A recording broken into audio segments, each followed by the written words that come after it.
वाला के HQM missile service radar station नष्ट कर दिए गए। वायुसेना अड्डे चकलाला में हो, सरगोदा, रहीमियार खान, कराची, भोलाई वायुसेना अड्डों को नुकसान किया गया। लड़ाकू और अवकाश विमान नष्ट कर दिए गए। C2 प्रणाली को नुकसान किया गया। वायु रक्षा समन्वय को पंगु बनाया गया। 9 आतंकी जिसमें जैश ए मोहम्मद से लेकर लश्कर के ठिकानों को तबाह किया गया।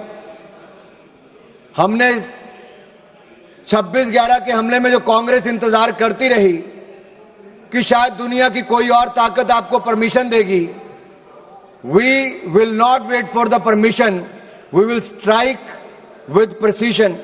हमने किसी का इंतजार नहीं किया।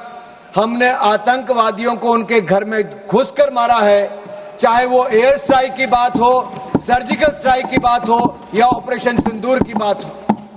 यही नहीं, इन अटैक्स में हमने पाकिस्तान एयरफोर्स का लगभग 20% इंफ्रास्ट्रक्चर ध्वस्त कर दिया है। 11 एयरफोर्स को हमने मात्र 3 घंटे में नेस्तनाबूद कर दिया। पहली बार है कि दुनिया के किसी न्यूक्लियर कंट्री के एयरफोर्स के कैंप्स को नष्ट करने का काम किया तो भारतीय सेना ने वो भी करके दिखाया है। यही नहीं, 26/11 के हमले में जिस स्थान से उन आतंकवादियों को ट्रेनिंग दी जाती थी, उन आतंकवादी ठिकानों को भी हमने ध्वस्त किया। मोस्ट वांटेड टेररिस्ट को भी हमने मारा और उनके आकाओं को भी मौत के घाट उतारने का काम किया तो भारतीय सेना ने किया है। केवल आतंकियों को नहीं, पाक भोलारी एयरबेस में 50 से ज्यादा लोग मारे गए, जिसमें पाकिस्तान स्क्वाड्रन लीडर उस्मान यूसुफ को भी और 4 एयरमैन को भी मौत के घाट उतारने का काम भारतीय सेना ने किया। यही नहीं, आपने तो उदार दिल दिखाकर इंडस वाटर ट्रीटी कर ली थी, जो पाकिस्तान के 4 लाख एकड़ जमीन को सींचता है। भारत का 80% पानी वहां पर चला जाता है। 23 करोड़ पाकिस्तानियों को पानी के पीने की व्यवस्था वहां से मिलती है। लेकिन मोदी जी ने कहा कि water and blood can't flow together, terror and talk can't go together, और हमने इंडस वाटर ट्रीटी को सस्पेंड कर दिया है। जो आप इतने सालों तक नहीं कर पाए, वो नरेंद्र मोदी की सरकार ने, नरेंद्र मोदी जी ने करके दिखाया है। यही नहीं, ऑपरेशन सिंदूर में विश्व ने भारतीय सेना का शौर्य देखा और हथियारों की मारक क्षमता को भी देखा है। Made in India weapons have one battlefield validation and India has displayed its cutting edge defense technology to the world. हमारी मारक क्षमता और टेक्नोलॉजिकल सुपीरियरिटी ने पाकिस्तान और चीन सहित अन्य देशों को, आप में से कुछ विपक्ष के सांसदों ने कहा कि दूसरी तरफ चीन भी था, टर्की भी था, पाकिस्तान भी था। अरे ये स्पष्ट उदाहरण है आप सबके लिए, चाहे चीन था, टर्की था, पाकिस्तान था, अकेला भारत और भारतीय सेना तीनों पर भारी पड़ी है। यह दिखता है भारतीय मेक इन इंडिया प्रोडक्ट्स भी कैसे भारी पड़े हैं। और यही नहीं, मैं आज कहूंगा कि India's operation during operation Sindoor reflects 21st century evolution of aerial decoys and psychological dominance. This is just not warcraft, it is Minecraft. India has displayed a textbook case of aerial combat. इस कार्रवाई को सैन्य इतिहास में text book precision warfare कह रही है। Thailand air force university इसे सैन्य रणनीति की टेक्स्ट बुक में शामिल करने की बात कह रही है। दुनिया इसे text book counter terrorism doctrine के रूप में देख रही है। और एक ऑपरेशन सिंदूर से आज दुनिया भर में पता चल गया कि भारत की ताकत क्या है और जो आज के वॉरफेयर में भारत की नई टेक्नोलॉजी ने कैसे काम किया है। आप पूछ रहे थे पिछले 10 सालों में क्या हुआ। दीपेंद्र हुड्डा जी कह रहे थे कि भारतीय सेना के बजट को क्या हुआ डिफेंस के। माननीय निर्मला सीतारमण जी यहां पर है, रक्षा मंत्री जी हैं, पूर्व रक्षा मंत्री भी हैं, आज वित्त मंत्री हैं, राजनाथ जी हैं, रक्षा मंत्री हैं। मोदी सरकार में 2.5 लाख करोड़, आपके समय 2013-14 में डिफेंस बजट था, 2.5 लाख करोड़ से बढ़कर 6,22,000 करोड़ रुपया बजट कर दिया है। अरे आप 6,81,000 करोड़ रुपया बजट कर दिया है, दुगने से ज्यादा कर दिया, 3 गुना कर दिया है। और आप अपने गिरेबान में झांक कर देखिए, 10 साल आपने सेना को बुलेट प्रूफ जैकेट तक नहीं दी। नरेंद्र मोदी जी की सरकार में मात्र 3 सालों में 2 lakh bullet proof jacket make in India बनाकर हमने दी है। आपने 10 सालों में नहीं, 30 सालों में आपने 1 रैंक 1 पेंशन नहीं दिया। नरेंद्र मोदी जी की सरकार ने 1 रैंक पेंशन की मांग को भी पूरा किया है। और यही नहीं, मैं आपको बताना चाहता हूं, अटल जी की सरकार में देखिए, आपके समय 48 में, 62 में, 65 में, 71 की लड़ाइयां हुई, लेकिन सेना के जवानों का पार्थिव शरीर उनके घरों तक नहीं जाता था। अटल बिहारी वाजपेयी जी की सरकार बनी, तब जाकर पार्थिव शरीरों को उनके घर तक पहुंचाने का काम किया। तो अटल बिहारी वाजपेयी की सरकार ने, भारतीय जनता पार्टी की सरकार ने किया। और धर्मेंद्र जी, मैं इतना जरूर कह दूं, अरे मैं तो हिमाचल प्रदेश से आता हूं। हिमाचल प्रदेश राज्य छोटा है, लेकिन सेना में बड़ा योगदान है। अगर देश को पहला परमवीर चक्र विजेता किसी ने दिया तो मेजर सोमनाथ शर्मा हिमाचल प्रदेश ने दिया है। कारगिल युद्ध में अगर 52 शहादत सबसे ज्यादा हुई तो हिमाचल प्रदेश की हुई। 4 परमवीर चक्र विजेता हुए थे, उसमें से 2 कैप्टन विक्रम बत्रा, राइफलमैन संजय कुमार हिमाचल प्रदेश से हुए हैं। सर माननीय सभापति जी, मैं इतना कहना चाहता हूं, आज नरेंद्र मोदी जी की सरकार में हमने अपना एक्सपोर्ट 34 गुना बढ़ा दिया है। 686 करोड़ से बढ़कर लगभग 24,000 करोड़ हो गया। हमारी defence manufacturing, defence production 1 lakh crore एक साल की पार कर गई। और 193 हमने नए कॉन्ट्रैक्ट 2,09,050 करोड़ के एक साल में करके दिखाए और 100 देशों को डिफेंस प्रोडक्ट भारत देने का काम करने जा रहे। यही नहीं, लेकिन आपको डर तो होगा ही, क्योंकि जब मैं आपके सवाल खड़ा कर रहा हूं तो आपके पास उसका कोई जवाब नहीं है। मैं आपसे इतना जरूर पूछना चाहता हूं कि आखिरकार जब सेना की और सैन्य क्षेत्र में हमारे उपलब्धि की बात आती है तो आपके होंठ सिल क्यों जाते, उनकी तारीफ करते हो। कितने युद्ध देश ने देखे, लेकिन इस लड़ाई में मैं कहना चाहता हूं, भारत ने ना एक सैनिक खोया है, ना एक सैनिक शहीद हुआ, ना युद्ध हुआ, लेकिन फिर भी हमारी विजय हुई, शोर भी नहीं हुआ, सिरनाद की गूंज उठी है। ये भारत ने करके दिखाया है। मोदी जी की नीति और सेना की रणनीति काम आई है।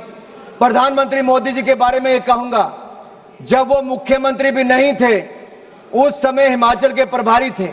कारगिल के युद्ध में वो उस समय भी सेना के जवानों का हाल पूछने कारगिल गए थे। और जब से वो प्रधानमंत्री बने हैं, हर दिवाली सेना के जवानों के साथ मनाने का काम प्रधानमंत्री मोदी ने किया है। सेना को सशक्त भी किया।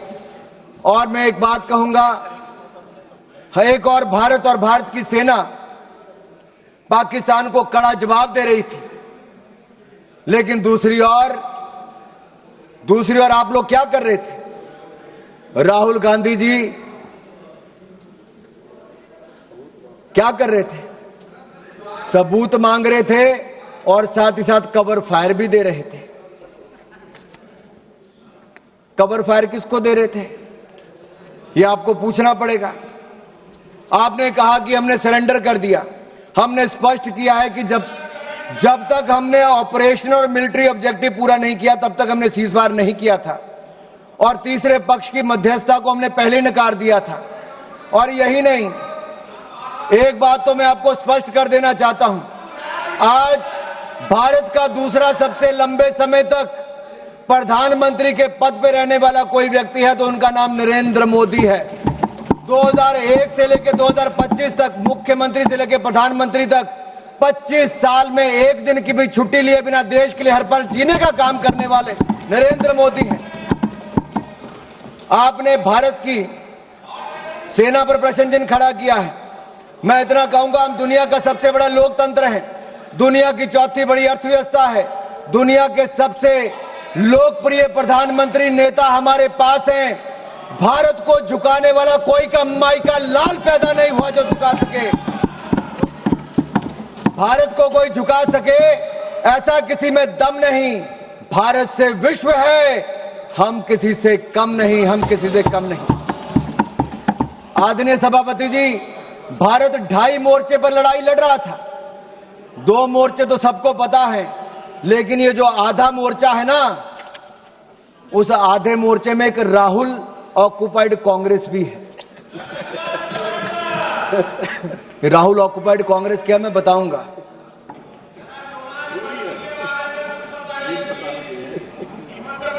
आप पिछले 2.5 महीनों में सोशल मीडिया में देखिए, बड़े संयोजित तरीके से राहुल ऑक्युपाइड कांग्रेस ने भारतीय सेना, भारत के प्रधानमंत्री के खिलाफ घृणा से भरे अपमानजनक कार्टून बनाए। इसी कांग्रेस पार्टी ने, राहुल ऑक्युपाइड कांग्रेस ने आर्मी चीफ को सड़क का गुंडा कहने का काम किया।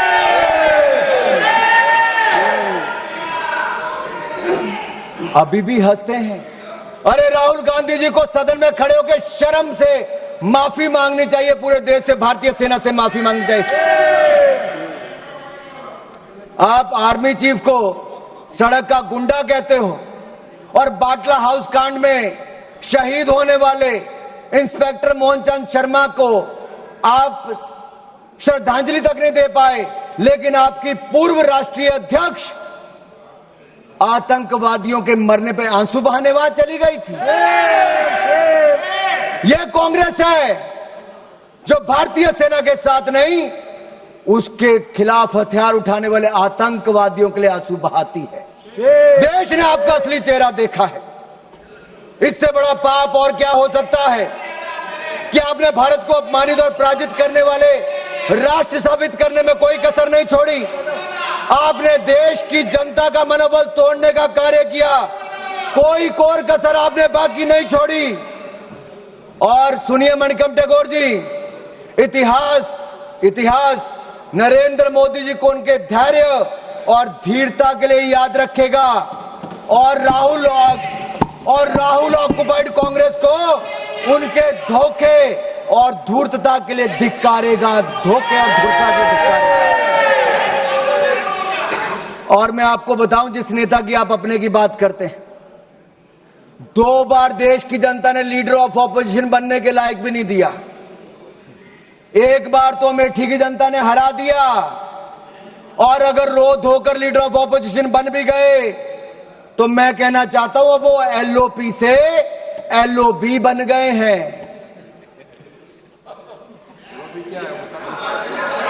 किरण जी पूछ रहे एलओबी का ही है भाई, पार्लियामेंट्री अफेयर मिनिस्टर को तो मुझे बताना पड़ेगा। एलओपी लीडर ऑफ ऑपोजिशन से एलओबी लीडर अपोजिंग भारत बन गए हैं। उनके एजेंडे पे केवल भारत का विरोध है, भारतीय सेना का विरोध है, और भारत के प्रधानमंत्री का विरोध करना ही लिखा है। इसलिए आज से उनको एलओबी कहना शुरू करना पड़ेगा।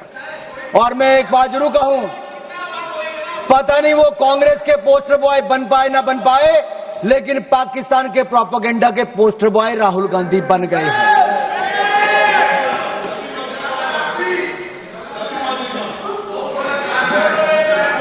आपकी दुआ स्वीकार हो। अब माननीय सभापति जी, आज सदन ने ऑपरेशन सिंदूर पर चर्चा करनी थी, लेकिन कांग्रेस के नेताओं में होड़ लगी थी कि कौन पाकिस्तान का सबसे सगा, सबसे प्रिय उभर कर सामने आए। और एक पूर्व गृह मंत्री ने जो कल इंटरव्यू दिया, उस इंटरव्यू में साफ देखने को मिलता है, वो कहते हैं अगर पाकिस्तान का हाथ इसमें नहीं दिखता है तो आप कैसे कहते हो कि पाकिस्तान से टेररिस्ट आए थे। ये लोग कभी हिंदू आतंकवाद कहते हैं, कभी पाकिस्तान को बचाने के लिए आते हैं। कांग्रेस पार्टी में पाकिस्तान के इतने बड़े बड़े एडवोकेट आज हैं कि पाकिस्तान अपनी पैरवी बाद में करता है, कांग्रेस के नेता उनकी पैरवी करने के लिए पहले खड़े हो जाते हैं। और मैं इतना जरूर कहूंगा, पाकिस्तान सेना और पाकिस्तान सरकार लश्कर राहुल के बयानों को अपने पक्ष में इस्तेमाल कर रही है। पाकिस्तान सेना और पाकिस्तान सरकार लश्कर राहुल के बयानों को अपने पक्ष में इस्तेमाल कर रही है। और यही नहीं, पाकिस्तान सेना के प्रोपेगेंडा वीडियो में कांग्रेस पार्टी के राष्ट्रीय अध्यक्ष उनके बयान को लेकर पूरी दुनिया भर में दिखाया जा रहा है। मुझे पहले लगता था इनको दिक्कत मोदी जी से है, लेकिन अब मुझे पूर्ण विश्वास है इनकी दिक्कत मातृभूमि से भी है। और कहने को तो आईएनसी है, लेकिन आईएनसी अब इनके बयानों और इनके तरीकों से यही लगता है ये अब कहीं इस्लामाबाद नेशनल कांग्रेस बन गई है। क्योंकि पाकिस्तान द्वारा फैलाए गए झूठे नैरेटिव और आड़ के पीछे आप रुक रहे हैं। कांग्रेस आइडिया ऑफ डिप्लोमेसी यही रहा माननीय सभापति जी। और मैं जो कह रहा हूं मैं उसको ऑथेंटिकेट करने के लिए तैयार हूं। कांग्रेस आइडिया ऑफ डिप्लोमेसी क्या था? इनका केवल डोजियर तैयार करने का था, डिनर खिलाने का था, डिसीजन करने का नहीं था। नहीं तो 26/11 के हमले के बाद ये लोग 26/11 हमले के बाद ये शायद कुछ कार्रवाई करते, उन्होंने कुछ नहीं किया। ये पाकिस्तान को उनकी भाषा में जवाब देते, लेकिन नहीं दिया। राहुल गांधी जी क्या करते रहे, मैं आपसे पूछना चाहता हूं। मैं पूछता हूं आपसे, पूरे ऑपरेशन सिंदूर में श्रीमान राहुल गांधी जी का सबसे ज्यादा रुचि ये जानने में थी कि भारत के कितने विमान मार गिराए। उनका एक बयान भी ऐसा नहीं है जहां उन्होंने जानने की कभी कोशिश की हो कि हमारी सेना ने, हमारी वायुसेना ने पाकिस्तान में कितनी तबाही मचाई है, पाकिस्तान के कितने आतंकवादियों को मार दिया है, पाकिस्तान के कितने आतंकवादी ठिकानों को तबाह किया है, उनके कितने डिफेंस सिस्टम को खत्म किया है, उनके कितने एयरबेस उड़ाए हैं, पाकिस्तान को कितनी हानि पहुंचाई है। इसमें राहुल जी का कोई इंटरेस्ट नहीं था, मात्र इंटरेस्ट था भारत के कितने विमान गिराए गए।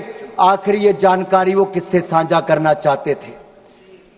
जिनके हाथ रक्षा दलाली में रंगे रहे हों, अब किसके लिए दलाली करना चाहते हैं ये मुझे पता नहीं। और मैं तो इतना ही कहूंगा, जुबान पर पाकिस्तान, दिलों में साजिश पलती है। ऐसे लोगों की वजह से ही तो चिताएं जलती हैं। देश को लूटकर जो अपने महल बनाते हैं वो इतिहास में गद्दार कहलाते हैं, गद्दार कहलाते हैं। ऑपरेशन सिंदूर पे मैं कहूंगा हमारी सेना ने तो किया, वो दुनिया ने देखा, लेकिन उसके ठीक बाद प्रधानमंत्री मोदी जी आदमपुर एयरबेस पर गए और अपनी सेना का मनोबल बढ़ाने का काम भी किया। तो नरेंद्र मोदी जी ने किया। फेक प्रोपेगेंडा चलाया जा रहा था कि आदमपुर एयरबेस खत्म कर दिया। अगर खत्म हो गया तो प्रधानमंत्री कैसे उतरते? S-400 पीछे खड़ी दिखती थी, आपकी आंखों में, आपके चश्मे नहीं दिख रही होगी, दुनिया ने देखा है। यही नहीं, मैं आपको यह कहना चाहता हूं, न्यू रूल ऑफ एंगेजमेंट में हमने तय कर दिया है कोई भी आतंकवादी घटना को एन एक्ट ऑफ वॉर माना जाएगा। मैडम मैं 5-7 मिनट और लूंगा, मेरे जो टाइम मुझे पार्टी ने दिया वो 5-7 मिनट। किरण जी भी यहां पर हैं। और न्यूक्लियर ब्लैकमेल की जब बात चलती है, अटल बिहारी वाजपेयी जी ने भी स्पष्ट कर दिया था और नरेंद्र मोदी जी की सरकार ने तो कह ही दिया है, हमने एस्केलेशन भी नहीं की, हमने केवल आतंकवादी ठिकानों को प्रहार किया। लेकिन जब पाकिस्तान ने हमारे सेना या सिविलियन ठिकानों पर प्रहार करने का प्रयास किया तो हमने ऐसा जवाब दिया है कि कांग्रेस नहीं, पाकिस्तान सदा याद रखे, गलती से। मैं जहां तक सिंधु डैम की बात है, इंडस वाटर ट्रीटी को हमने सस्पेंड किया है।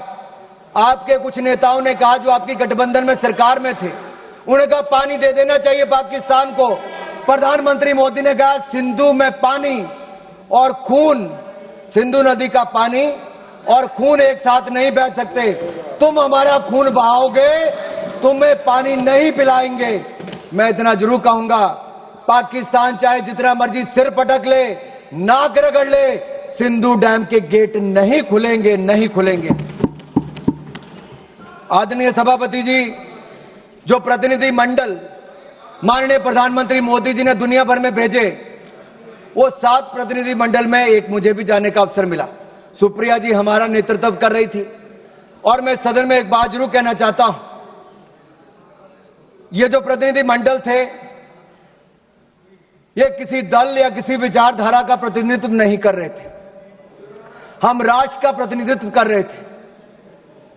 हमारे मत अलग हो सकते हैं, हाँ, हम में मतांतर हो सकता है, मत भिन्नता हो सकती है, मन का भेद हो सकता है, लेकिन जब राष्ट्र का प्रश्न हो तब हम एक हैं, हम एक मत हैं, हम भारत के पक्ष में हैं, हम सबके लिए राष्ट्र सर्वोपरि है। और मैं कह सकता हूं कि सातों के सातों प्रतिनिधि मंडलों में किसी भी दल का कोई भी सांसद होगा, उसने दलगत राजनीति से ऊपर उठकर देश की बात की। आज पूरे सदन की ओर से मैं उनका धन्यवाद करता हूं, उनको नमन करता हूं।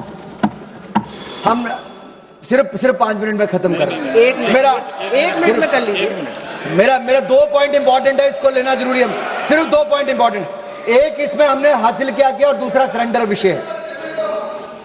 मैं इतना कहूंगा, अंतर्राष्ट्रीय मंच पे हम किसी का साथ लेने नहीं गए थे। भारत ये बताने गया था कि भारत अपने दम पर आतंकवादी के आकाओं को मुंह तोड़ जवाब दे सकता है, और हमने मुंह तोड़ जवाब दे दिया है। हम फर्स्ट हैंड इंफॉर्मेशन देने गए थे, किसी का सहयोग मांगने नहीं गए थे। और 193 देशों में से 190 देशों ने एक साथ इन आतंकवादी हमलों की निंदा की है। ये नरेंद्र मोदी जी का दिखाता है। और यही नहीं, मुस्लिम देशों में भी पाकिस्तान को अलग थलग करने का काम किया। आतंकवाद